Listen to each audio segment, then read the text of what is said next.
Hey, what's up everybody? BDF44 coming at you with another video. Well, this game here, to be honest with you, it left us with a whole lot to be upset about.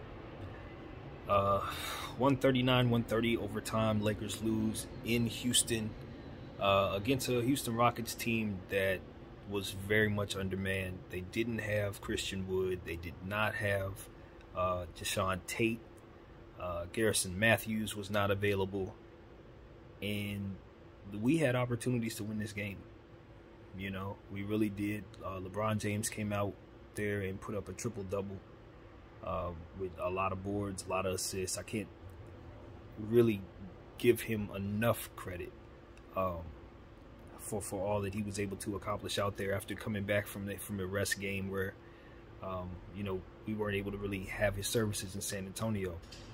We had them tonight, and he was definitely kicking butt out there and taking names, but unfortunately I have to admit it was his mistakes that probably led to what was the end all be all for this game. You know, the buddy ball, that's what it was. That's what we saw out there, buddy ball. You know, we like Carmelo Anthony. Carmelo Anthony's somebody we believe in, but man, oh man, he does not need to be the only person shooting out there down the stretch of basketball games. I mean, the story for me tonight, honestly, was just the people who were most efficient didn't get utilized enough, and the people who were less efficient were just completely relied upon. And I look at several people in regards to whose fault that is, and one of them's LeBron, the other one's Frank Vogel. I mean, you could just clearly see that they wanted the game to go a certain way, and they wanted certain people to be the stars, and that just wasn't how it was going. You can't force those type of things. If it's working, it's working. If it's not, it's not. A guy like DJ Augustine was 6 for 9. He should have been shooting more. A guy like Stanley Johnson was 2 for 3. He should have been shooting more. You know, I just, these are the type of things I just want us to kind of pay attention to. You know, go to what works. I like Carmelo Anthony a lot, but a lot of what we were doing out there seemed like we were trying to force it to him. And I understand he used to play for the Rockets. I understand we're getting to a point where the season's winding down. We're not playing for nothing. I get all of that. But, you know, he doesn't, he's going to hit the shot or he's not, obviously, just like everybody else. And I certainly trust his jump shot is fantastic, but it just didn't fall tonight. And I think a part of the problem, truthfully, was LeBron forcing him the ball. It wasn't that he wasn't capable of making the shots. It came down to that particular shot down the stretch. The pass was off. You know, LeBron James, got to give credit to the defense. The defender, I think it was Josh Christopher, bumped LeBron, spin him around, and LeBron, you know, forced the pass after having to readjust his body from the spin. And that made it so that the pass was a bit off. And as I've told you guys in the past on this channel, when Carmelo Anthony has to adjust on the catch, it usually means he's going to miss the shot. I've said this a million times, and it's going true a lot of the time. Sometimes, you know, every once in a while he'll be able to readjust and hit the shot. But the majority of the time, if he doesn't catch it in his shooting pocket, he's not going to make the shot. And it's something that I see a lot, and it just so happened to burn us as time was expiring. You know, we thought we had a chance to win that game. LeBron James had a layup, a reverse layup that we know for a fact he could hit on most nights. He also had Russell Westbrook down there diving to the basket, ready to rebound whatever miss might have been possible. You know, a tip in at the buzzer, possibly he would have been available. I don't think he would have been available for the pass because I think the defender was in front of him. But Westbrook was ready for whatever would have went wrong there. And Bron forced it to Melo. You know, once again, the situation, you just want to see the Lakers put an emphasis on youth. I say this too much. That's why I'm trying to just push this point along. It is what it is. We decided not to, and it contributed to the loss. It wasn't the only thing, but it was a contributor. His three-point shooting, We relied upon it a bit too much tonight, I gotta admit. You know, 1 for 7 for Bron. Several other guys were 1 for. I just think we can do better if we take a few steps in on a few of those shots. You know, the defense was definitely shooting the mid-range shot. KPJ, Jalen Green, you know, Josh Christopher. As I told you guys in the pregame video I did, this team is real serious. They're not to be played with. I understand that they have a bad record. They're the worst team in the Western Conference. I get that. But that is not who they actually are. They are not their record. They are just a young team who have to, you know, grow and get stronger and, you know, continue to add pieces to make them better. And they've done that. They've picked up Dennis Schroeder, who can obviously do a lot of things, as we know. And, you know, it doesn't take much for a team like that to gain confidence. And the problem is with a team like that is every time you see them, they're just a little better than they were the last time you saw them. A guy like Jalen Green, he's been struggling all season long. But as I told you guys, over the last several games, he's been going crazy and showing people who he actually is. And, of course, against lackadaisical Laker defense, as I always say, players are going to probably have big nights against us, and this is one of those situations. He had a very big night. I think he walked out of there with 34 points. You just, you know, you got to give him credit for being a really, really skillful player, but you also got to give, you know, some blame to the Laker defense for not doing enough to stay active out there. I saw people, you know, using their hands. We were sliding. It wasn't like it wasn't any effort, but at the same time, you gotta admit, same old same. You know, you're gonna get what you get when you don't play a center, and we did not go big at all tonight. You know, I think we saw Wenyen Gabriel out there for about 2 minutes, 2 good minutes, where he actually made his presence felt. Believe it or not, some things we learned about him. One, he's hungry. He dives at the basket with a certain level of intensity that you don't see too often in basketball players, and that's something that popped off the screen. He's hungry. He's eager to make every minute count, and he knows he's not going to get a lot of them. So, you know, I saw that hunger. We also learned that he's very bad at the free throw line. That is not something that he's very good at. He's going to have to continue to put in the hours on that, you know. And just like any player, I'm not going to single him out more so than anybody else, but I think all players should really take that side of the ball seriously. And, you know, we also understand he's active on defense. You know, he wasn't as effective as you'd like to see, but, you know, it wasn't hurting. He wasn't out hurting for effort, I guess, from within himself. You could clearly see that he was active at all times. So I like what I saw from him in short minutes. We did not have THT out there. That was kind of hurtful, unfortunately, for our roster. Just against a team like the Rockets, you need your athleticism in all shapes and forms. But we got some good things out of some guys. You know, they picked it up. Got to give credit. Like I said, Russell Westbrook walked out of there with 30 points tonight. We got 20, if I'm not mistaken, out of Malik Monk. Austin Reeves pitched in pretty good with 17 points and some boards and everything as well. And Stanley Johnson, even though his scoring, he didn't shoot enough, highly efficient, 2 out of 3, but he had some steals out there that was really, really effective. He was helpful defensively, doing a lot for our team. So I just wanted to see us kind of go back to him a little more down the stretch. And, you know, buddy ball, I keep telling y'all, this is the aspect of the game that I'm not in love with. When you have LeBron James on your team, certain things, especially now that his career is winding down, it's like he's kind of, this is his cigar moment. This is when he gets to play with his friends. This is when he gets a chance to, you know, do what his dream to do, you know, play with Melo. They've always wanted to play with one another, and unfortunately they're just not in a winning situation right now. But, you know, he's trying to make his buddy look good in a situation where he's coming back to an old team that didn't believe in him, you know what I mean? And what can I say? You know, it just wasn't the greatest pass, in my opinion. I think Carmelo Anthony can hit that shot 1,000,000 times. You know, I just don't think that the pass that was given to him was great. He had to catch it on his left, and it just didn't fall. And when you have situations like that, and you start the overtime, you don't realize that a young team like that, they're not tired. You know what I mean? Look at a guy like Jalen Green. He didn't even have any sweat on his head. Like, they go out there and they're gonna light it up. And we didn't put up any defensive effort against them. We seem to be dejected from the play. You know what I mean? As we are with this, most of the things that happen with this team tend to just carry it on. You know. And that young team took advantage. They're not afraid of anything. They're not tired. They had their legs and they shot the ball. You know, they did what they were supposed to do.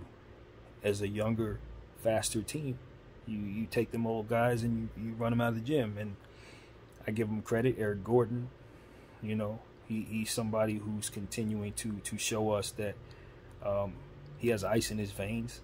And you know, KPJ, even though the shot didn't count, it was a backbreaker. I honestly think that, you know, that buzzer shot that they wiped away, I do truly think that psychologically that actually still hurt the team.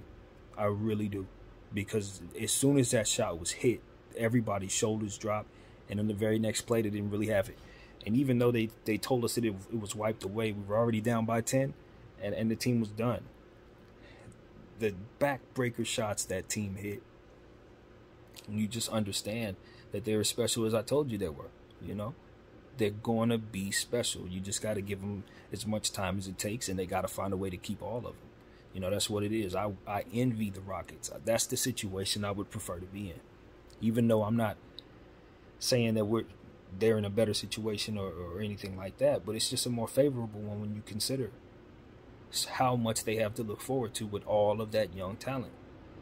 How many years they can look forward to playing well and seeing young players grow and become what it is they're going to be. And if they become champions, it'll be because they watch young players make them champions. And that's something that you can appreciate. You know what I mean? You can truly appreciate that.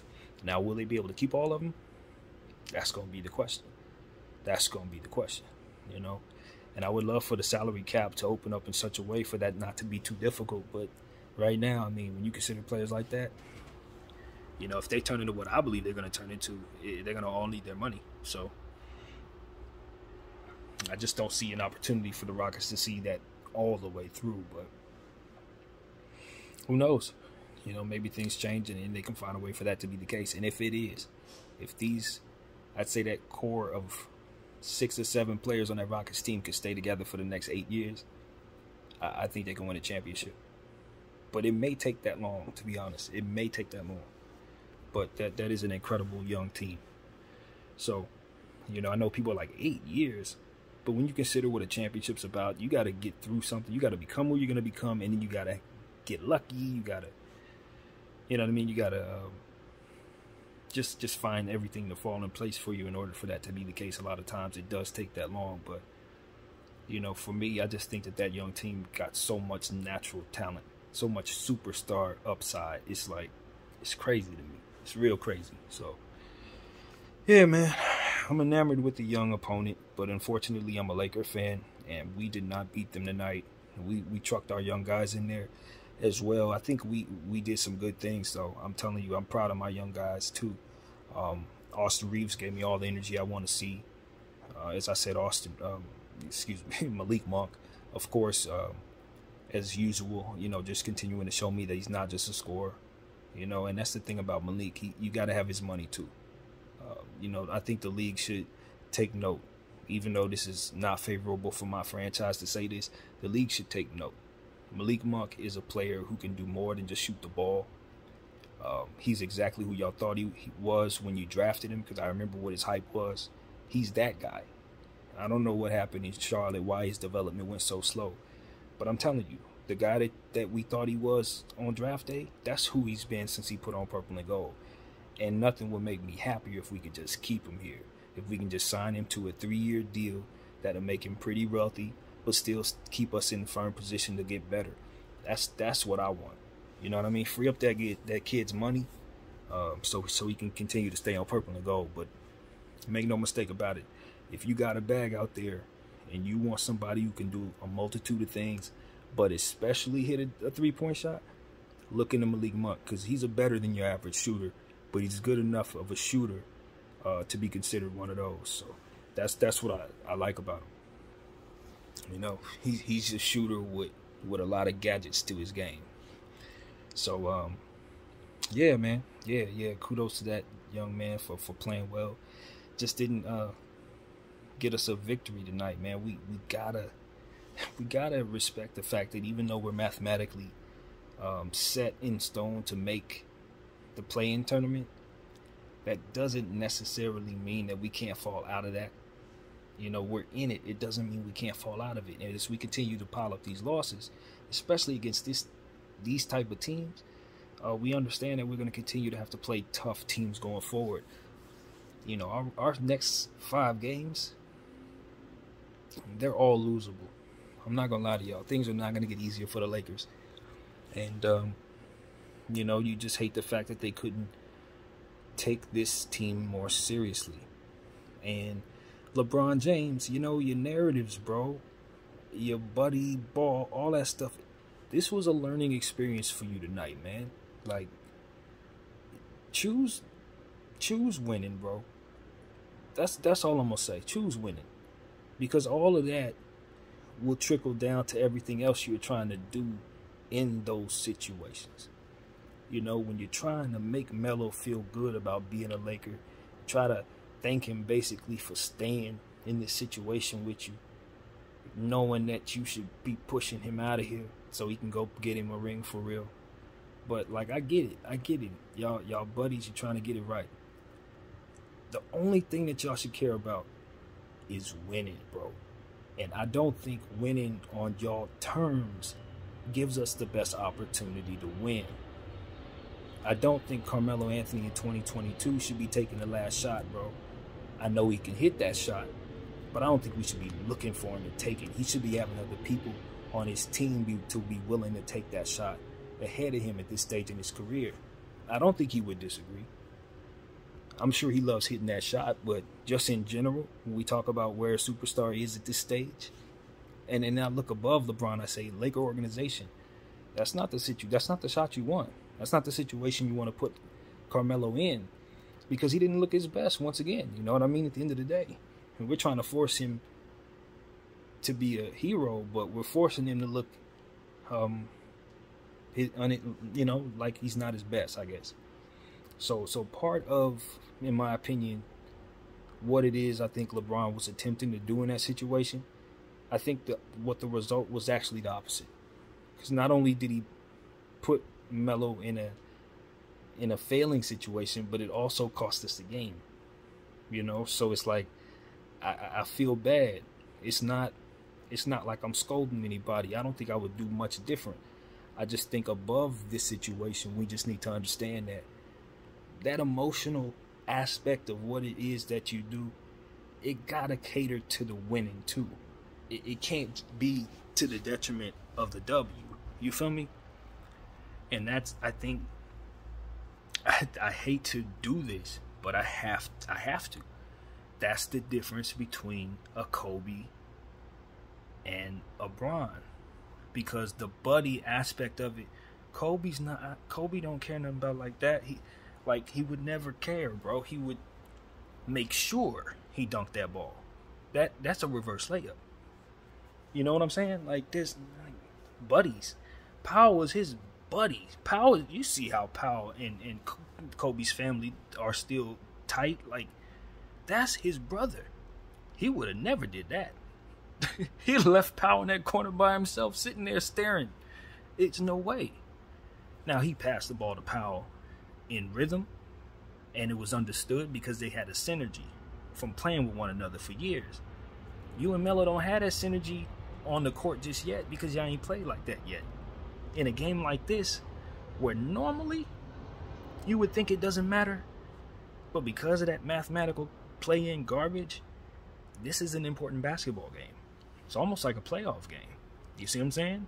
You don't look at it that way, but when people look back at what games should have been won to assure that the Lakers made the play-in tournament 2022, this was like one of the biggest ones that we should not have dropped.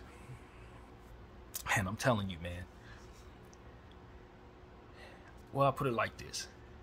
Here's where LeBron wins.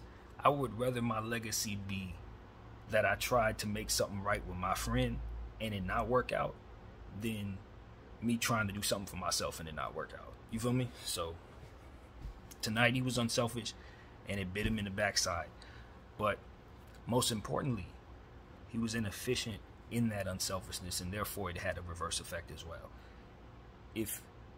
I think if he had that play to do over again, he probably just doesn't readjust on the pass at all. He doesn't do anything but lay the ball up in that situation, you know. I think for myself, I'm getting two plays mixed up with one another because there were two different plays where he passed the rock off and it caught the person off guard and they missed the shot.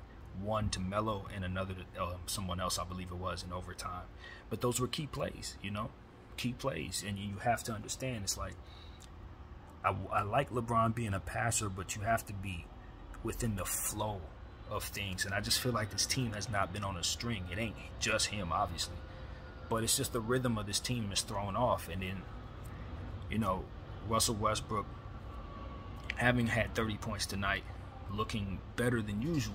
I don't want to point out his flaws, but I think it's just, even in a night like that, there were still instances where he threw the rhythm off. You know what I mean? But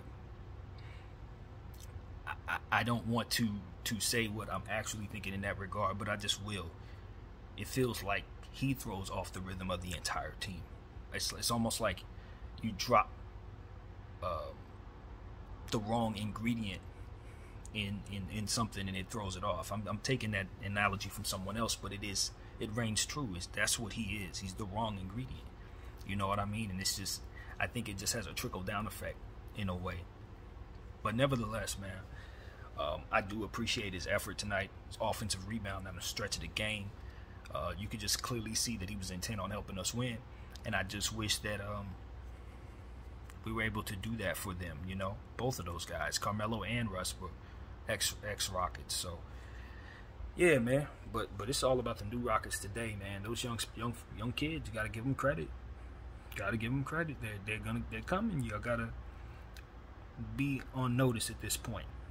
The young Rockets are not their record. That's what I'll leave it at.